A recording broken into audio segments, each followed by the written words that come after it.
Good morning, everyone. Good morning from Madison. Wow, how is it? This is the backyard of my apartment and it's connecting with the rail train and the main road. So now I'm checking my mic and I hope it's working. All right, definitely my mic is work now, guy. Oh my god. This is like a cheap mic that I bought from like Amazon. But yeah, I'm back again and look at this outdoor. So during the summer, just like I say in the previous Poop Dot episode, it's just like quiet and there was not many human being, but there was so many of like little bird right here, squirrel, chipmunk. It's like all around. See, it's having a bird on my head. Beautiful nature, very little domesticate wildlife. Like they domesticate because some of them are not as scared of the people, just like the bunny, right? They're just gonna do that shit, and then as long as we not like go too close to them, they're gonna just like let us appreciate. I'm healed. Let's say 80%. I've been archived my own journey, and at first I thought I'm gonna doing something to be kind of like funny comedy, but I was revisiting my talk. I'm scared to look at it, y'all. My insecure level, it's just like, I can't even look at my own content. It's so much pressure to feel like, are you doing well enough that people will want to watch it or engage with your alone solo talk for like 20-30 minutes. When I rewatching, my English was broken. I could not pronounce this right. I don't like the way my face look like. Feel like, it's not me, but it's literally me. I'm just all over the place. My emotion is not stable. But just so you know, all my previous talk, there's no script.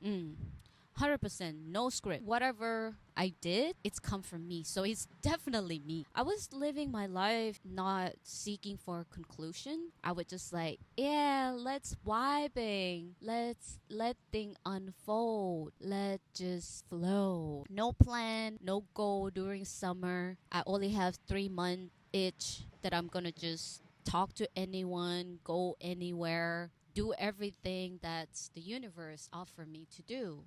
And I literally did.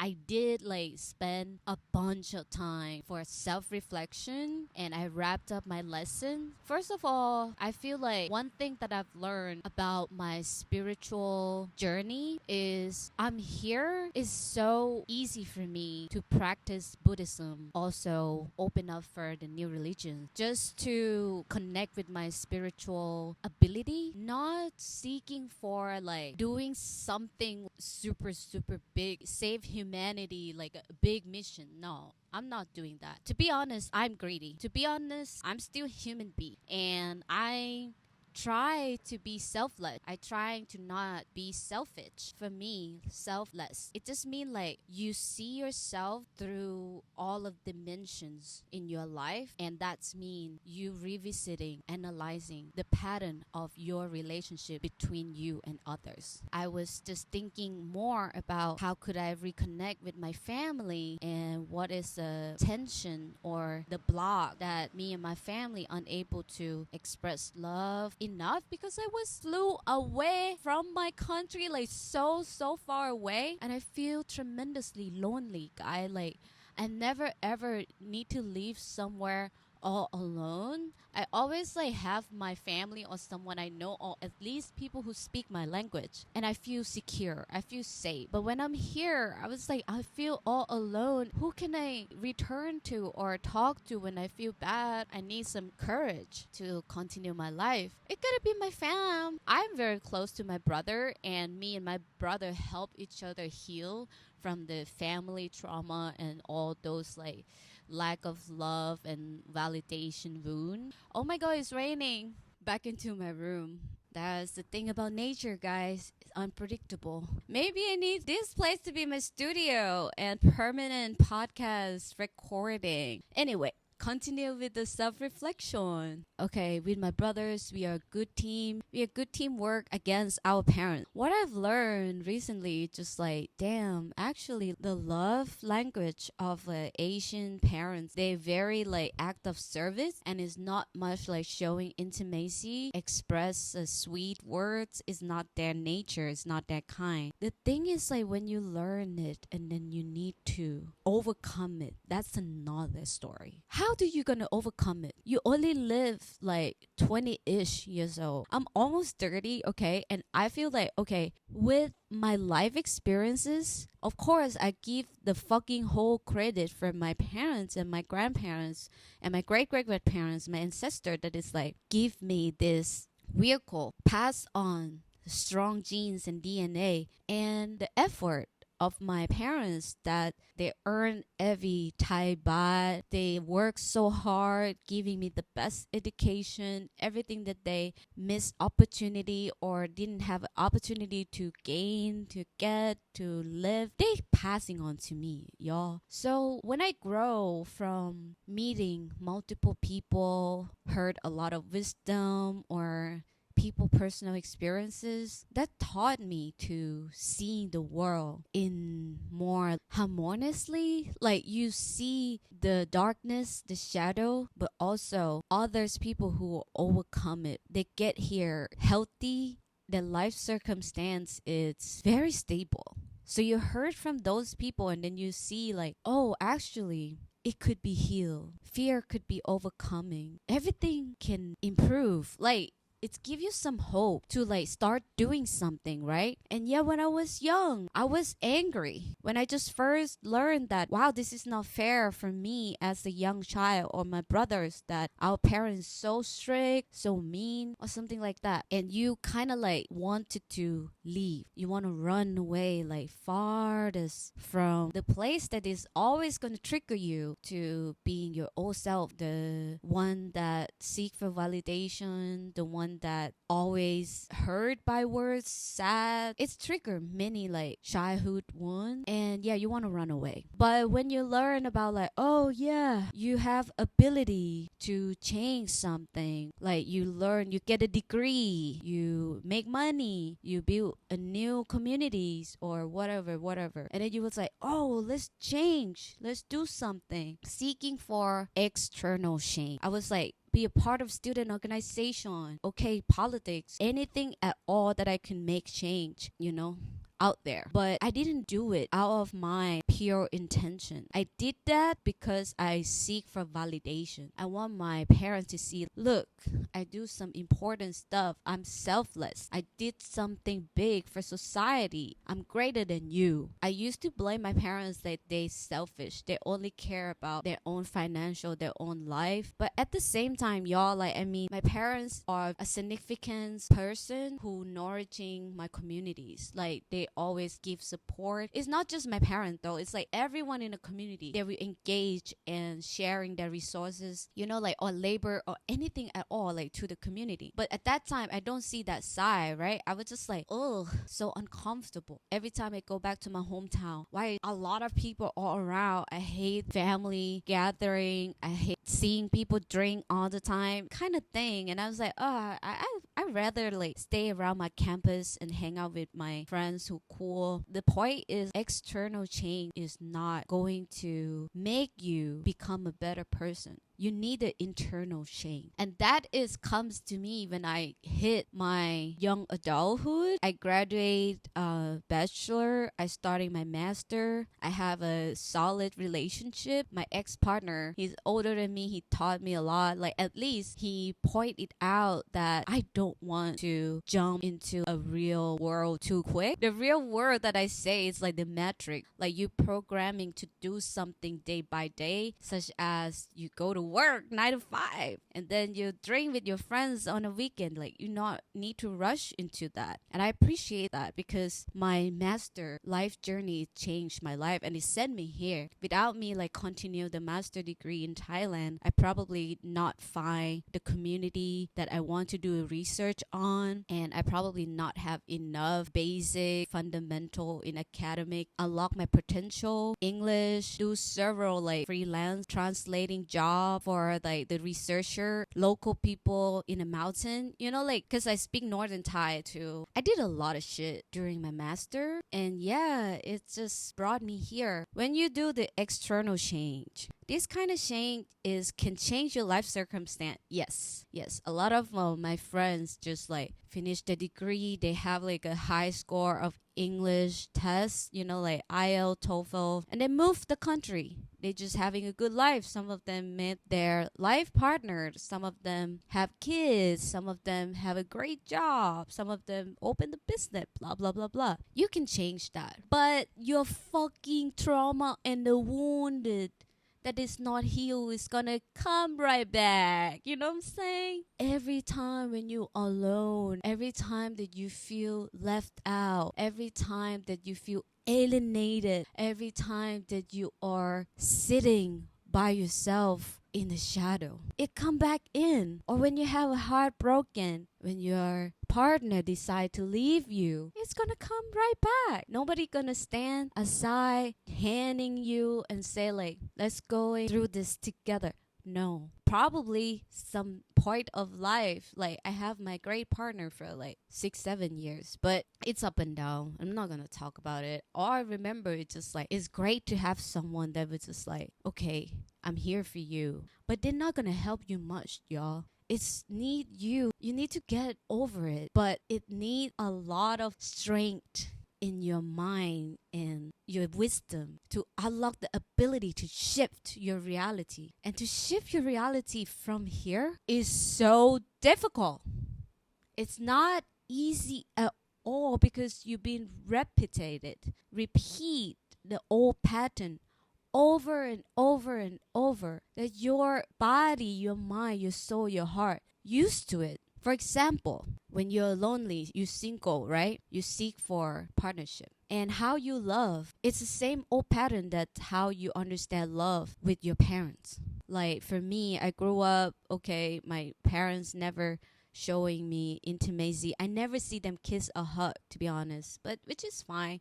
I know they love each other, you know, they never be apart, and they're always great team, power sharing. They argue a lot that I was just like, don't like it at all. But guess what? Maybe that's healthy. I mean, like, not fight to win, but argue for like, what should we do next? What's your opinion? Yeah, they're not so good at communication. See, all of those things sit within you. Program it, coding. If someone's shouting at you, you shout back. And it's gonna lead you into the same ending, right? Some people can't even date people longer than 2 months because of like, it's triggers so bad about their own past, about their family, childhood trauma. The most important thing you need to understand and learn to forgive your parents or yourself. Trying to crack the program that is like very thickening in every of your brain cell. Crack it, understand it, and then it start to fall down bit by bit. And when you lesson learn, you don't want to go back into it. You know, you learn, you're like, oh, someone's shouting at me. They might be upset, insecure. Maybe ask them first, what's wrong with it? How can I help? Or can you calm down? We just learn and then we practice in a different way. And then we reform those social prescription things that we used to think that is work, but it won't. You learn it through your life experiences, and that is gonna like help you to go through it, I guess. Yeah, for me, I learned how to forgive my parents and myself. That is very like beautiful, because recently I just like express my love to my family more and more. I send them voice note, guy. I was like, Mom, I miss you. Tell them about my day. Can you just send me a photos of my cat or yourself or whatever? She normally do that, but I just like not express my gratitude or my love towards her that much, because I like, I just send a sticker. You know, it's so easy. I just send a heart sticker. Like, now I like pay more attention, using more energy into express love with a very great intention, because you want them to feel your love. You want them to feel it. The family is never going to hurt you, right? Because they're gonna be there for you. They love you. They just don't know how to do that, and you are adult now. Teach them. So I just learned how to parenting my parents. I know that they are great parents in some certain level. You know, they're great adult. They're 60 plus years old. They know what they do. I wanted to have a great relationship with my family before they pass away. You know, like I know it's cynical. I shouldn't say that, but everyone know that everyone gonna die, right? If you're a human body, if you eat shit, sleep, you get sick, you're gonna fucking die. So I wanted to have time that we have left in a very, very healthy way. Be thankful and love each other truly and deeply, and there's no regrets until that last moment. I just lost my grandparents. My grandma died 5 years ago, and my grandpa just passed this year, April 9. I see a lot of regret that my parents, they are working too hard. They're being so busy all the time, but they do the best, okay? They do the best. Always take care of my grandparents. 5-star hotel service, okay? But they just never talk about. Yo, it's my hand. It's my hand. I guess. Oh, is you, Granny? Okay. Yeah, I just feeling like my parents is never taught about their past. How much they're thankful to my grandparents enough because I study history. And I just learned how beautiful to just interview people to get to know their like past and personal experiences or story. I believe that everyone live in their authentic life, even it's so bad or even it's just so good. They all gonna like have the interesting story. But I just learned to like interview my parents or people in my community just recently.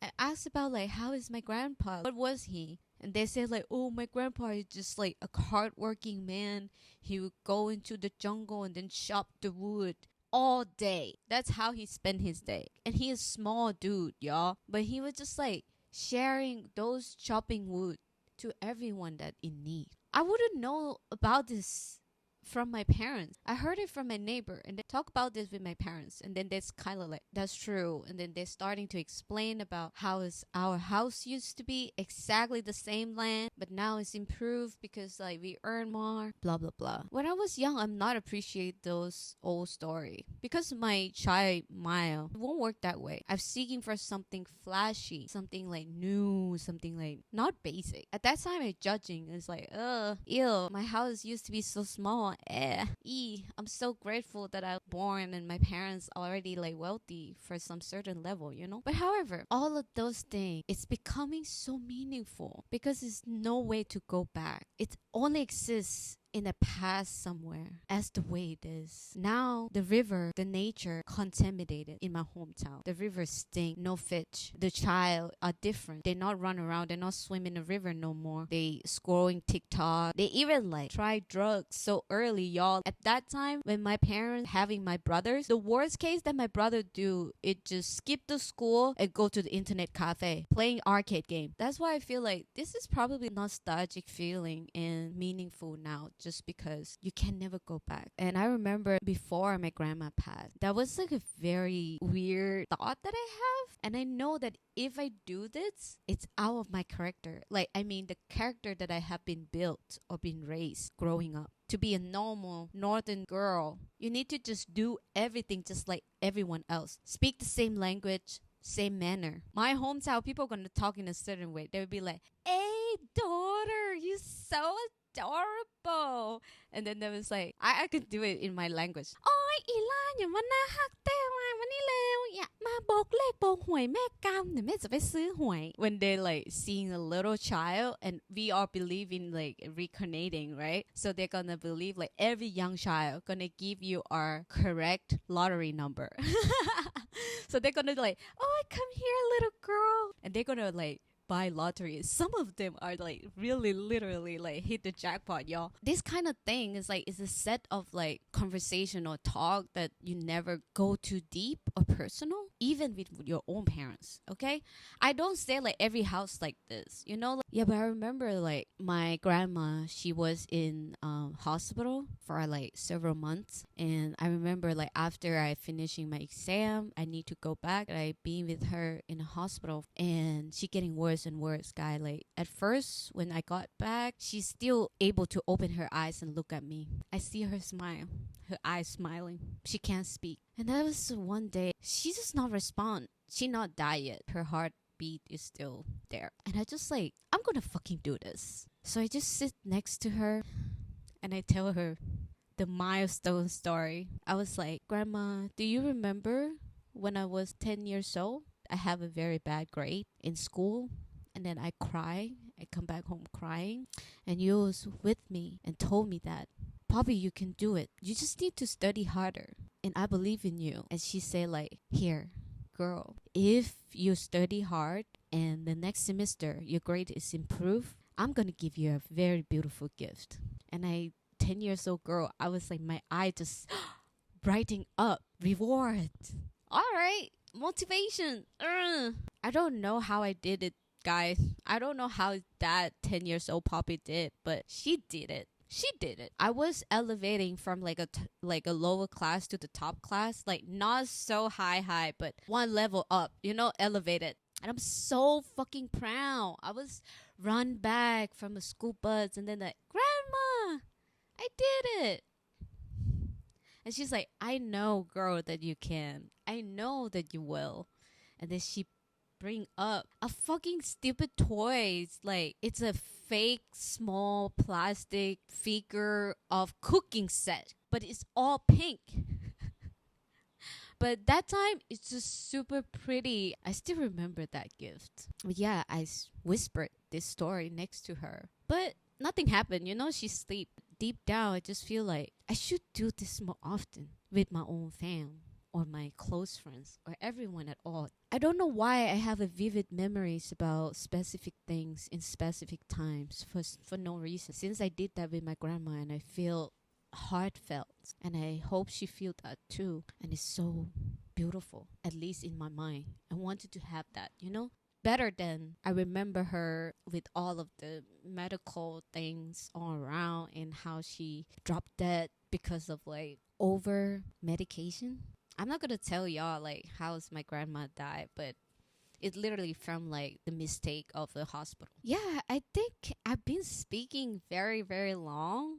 I think there was so many much more about like my spiritual journey, self-care, self-love, dating, relationship, blah, blah, blah. But I think this kind of episode is about my family, healing my family trauma. And I keep having like a weird effect near me, just like, I don't know, it's my hand or his spirit, but whatever. But I'm going to stop here because I have a meeting soon. Thank you. Bye. I love you.